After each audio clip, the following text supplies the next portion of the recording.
Yo guys, and welcome to my video. Finally, Google Pixel 7 and 7 Pro dah pun dilancarkan semalam, yang mana akan bawa banyak improvement daripada yang a bit controversial and one of the, orang kata, paling overhaul sekali dalam Google punya line up. Sebab dia ada like new design, new processor, a new method untuk calibrate dia punya camera, and the highest megapixel untuk kali ni juga. So biasanya dia akan stay dekat 12 megapixel, dia akan tiru sebuah jenama buah tu lah. Tapi kali ni kita dah nampak macam mana Google dah start untuk stabiliskan dia punya products and tahu apa yang dia patut fokuskan dekat semua benda hardware yang ada dekat Google Pixel 6, and jadikan Pixel 7 and 7 Pro ni satu line up yang sepatutnya lagi better daripada previously. Okay, so untuk design kali ni kita tak ada rahsia sangat. Google dah bagi tahu awal dah masa Google I.O. dulu untuk bagi tahu macam mana design untuk Google Pixel 7 Pro and Pixel 7 ni kan. So dia punya design bagi aku tak salah, sebab dia still kekalkan that camera bar tu untuk nampakkan dia adalah sebuah Google Pixel. Orang kata design language dia sama lah, boleh katakan macam tu. Cumanya dekat camera bar tu dia akan tutup certain part. Contohnya macam kalau ada sensor yang sebelum ni ada dekat sini, yang dekat situ dia tutup, and mungkin dia akan rearrange balik untuk nampakkan dia punya kamera tu lagi minimalis lah. Other than that, tak banyak perubahan, melainkan kalau kau tengok dekat dia punya curve edges dekat Google Pixel 7 and 7 Pro. So untuk Pixel 7 still kekalkan, tak ada dia punya curve display, yang mana dekat Google Pixel 7 Pro dia ada juga, dan orang kata yang Pixel 7 Pro ni akan less curve daripada yang asal. Tapi dia punya resolution, dia punya brightness lain sikit, which is yang brightness dekat Pixel 7 Pro ni sepatutnya 25 kali lagi terang daripada yang asal. Lepas tu untuk dia punya hertz pula 120Hz still sama, cumanya dekat sini dekat 7 Pro masih kekalkan sampai 90Hz sahaja. And resolution macam biasa, kau tahu yang Pro version adalah 2K and yang non-Pro adalah Full HD+. Lepas tu benda yang buatkan kita agak excited, sebab sebelum ni kita dah dapat version 1 untuk dia punya Google Tensor ataupun Google own processor untuk dia punya smartphone. Kali ni kita akan dapat version 2, that is Google Tensor G2. Apa yang baru dengan processor ni yang kata sepatutnya lagi baik kan?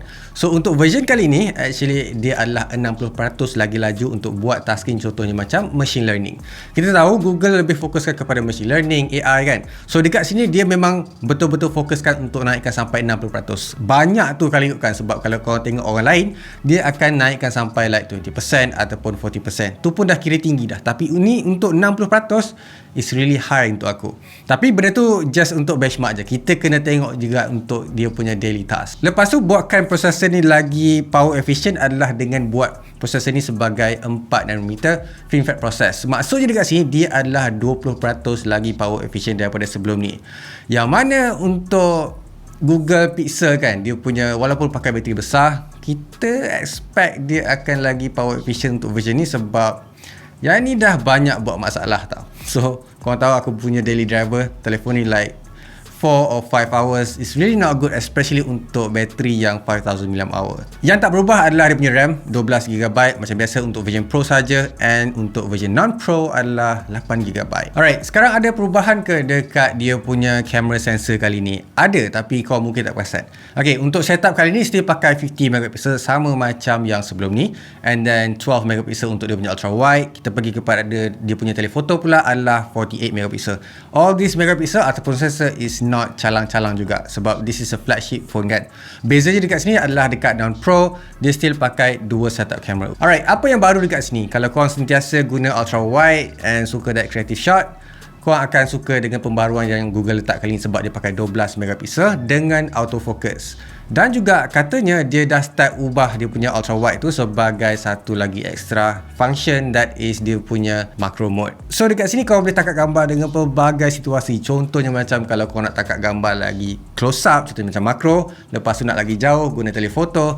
And then kalau kau nak tangkap gambar lagi wide, boleh guna ultra wide. Untuk normal shot tu biasalah. Dan bukan tu je, Google juga announce satu benda yang mungkin yang lain dah ada, that is dia punya cinematic mode. iPhone dah ada dah, Android phone lain dah ada dah. Kali kali ni Google pula ambil dia take untuk buatkan gambar cinematic video tu dalam Google Pixel 7 and 7 Pro. So feature ni actually ada dekat Pixel 7 and 7 Pro sahaja. So untuk yang lain pakai ni minta maaf lah. Okay. Tapi kita akan try guna, and kata Google juga dia akan guna AI untuk improve that image, so lagi tajam and lagi smooth. So nampak lagi natural daripada kebanyakan conventional AI punya driven untuk crop kita punya subjek kan. Tapi ada satu feature yang buatkan aku tertanya-tanya juga kenapa dia buat feature ni. Contohnya adalah photo unblur. So benda ni bagus, aku faham sangat-sangat apa yang Google cuba buat dekat sini. Cumanya bila dia cakap photo unblur ni, adakah shot daripada Google Pixel 7 and 7 Pro tu akan most of the time blur? Sebab yelah, kita faham kan. Tapi kata Google juga photo unblur boleh guna dekat mana-mana gambar. Cumanya dekat sini dia akan guna special software yang ada dekat dalam Google Pixel 7 and 7 Pro sahaja, yang mungkin guna Google Tensor G2 tu. Tapi aku harap dengan sensor yang kita ada ni tak adalah masalah photo blur macam tu kan. Mungkin dia nak tunjuk yang dia punya software lagi power daripada telefon lain yang boleh tangkap gambar, yang tangkap gambar yang blur macam tu. Ada juga feature yang dia tiru daripada orang lain, contohnya macam Samsung adalah Super Res Zoom. So benda ni bagus, dia pakai 50 megapixel tu dan dia akan cropkan sampai 30 kali zoom dan still dapat gambar 12 megapixel. Make sense lah, sebab Google pun actually guna 50 megapixel tu untuk buat pixel binning kan. So still bila kau masuk tengok dekat JPEG akan dapat 12 megapixel foto. So make sense lah dia crop sampai 12 megapixel juga untuk dia punya super res zoom sampai 30 kali. Dan convenient juga dia akan buat motion tracking untuk staykan gambar tu bila korang zoom dalam-dalam. And dia akan combine juga dengan dia punya telefoto untuk nampakkan gambar tu lagi tajam. So it's the same method macam telefon lain. There's no orang kata rocket science dekat sini sebab orang lain dah buat dah. Alright, sekarang kita cakap pasal feature yang aku memang minta daripada Google Pixel 4 lagi aku pakai. Apa dia tu? That is Face Unlock. Kita tahu Google dia memang fokuskan kepada security kan. Kita faham dia pun nak jadi macam Apple in terms of Android world. Tapi dia daripada dulu lagi nak keraskan hati dia and keraskan dia punya tangan ni untuk enablekan Face Unlock. Kali ni Google kata dia dah improve dia punya front facing camera. Dia pakai sensor yang lagi besar dan lagi secure, untuk lagi senang untuk buat Face Unlock, untuk detect kau punya muka sama ada fake ataupun tak. That is 10.8 megapixel camera untuk enablekan that Face Unlock. Finally Google dah admit dan letak this kind of feature yang kita memang betul-betul nak. Cumanya dekat sini aku tak pasti sama ada Google akan enablekan Face Unlock tu untuk buat pembayaran contohnya, dan integratekan dengan kita punya banking account untuk unlock guna Face Unlock. Dan kata Google juga dia dah improvekan dia punya fingerprint sensor yang ada dekat dalam Google Pixel 6 ni, so that Google Pixel 7 Pro tak ada masalah isu lembab untuk unlock ataupun susah nak unlock guna fingerprint scanner.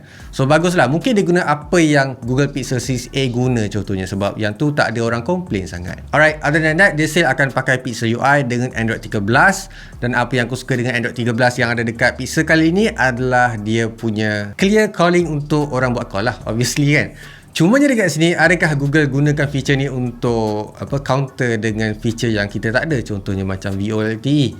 Tak semua negara ada VoLTE ataupun enablekan dalam Google Pixel ni. So mungkin tu cara Google nak orang kata tampal benda yang kurang dengan Google Pixel kan. Tapi kita tak boleh macam puji sangat. Kita akan tunggu feature-feature tu available dulu untuk kita testing, tengok macam mana, perlukan tak VLTE itu. Sebab katanya dia akan disablekan, akan ada noise cancelling juga, contohnya macam kalau ada kereta bergerak ke white noise ke, dia akan disablekan and fokuskan dekat kita punya percakapan, sama ada kita mendengar ataupun kita yang sedang bercakap. Alright, selain daripada tu macam biasa still sama je pakai 5000 mAh. Aku nak cakap pasal dia punya fast charging, tapi aku lebih rela cakap bila dah guna dah dia punya bateri and juga dia punya charger, sebab aku ada pengalaman yang agak teruk and sangat teruk sebenarnya untuk Google Pixel 6 Pro ni untuk charging time, sebab dia memang lembab.